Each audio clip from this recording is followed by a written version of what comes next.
মানিকগঞ্জের ঘিউরে জনসম্মুখে এক ব্যবসায়ীর দাড়ি ধরে টানা হেচড়া ও মারধরের ঘটনায় অবশেষে গ্রেফতার হলেন অভিযুক্ত নাসিম ভুঁইয়া। আজ শুক্রবার সকালে রাজধানীর আশুলিয়া এলাকা থেকে তাকে আটক করেছে জেলা গোয়েন্দা পুলিশ।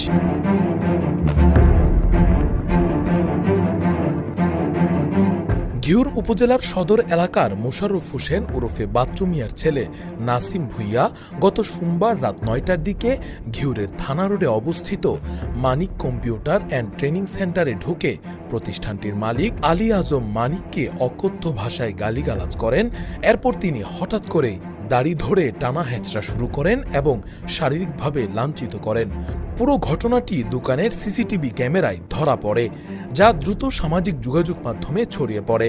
ভিডিও প্রকাশের পরপরই নিন্দার ঝড় উঠে নেট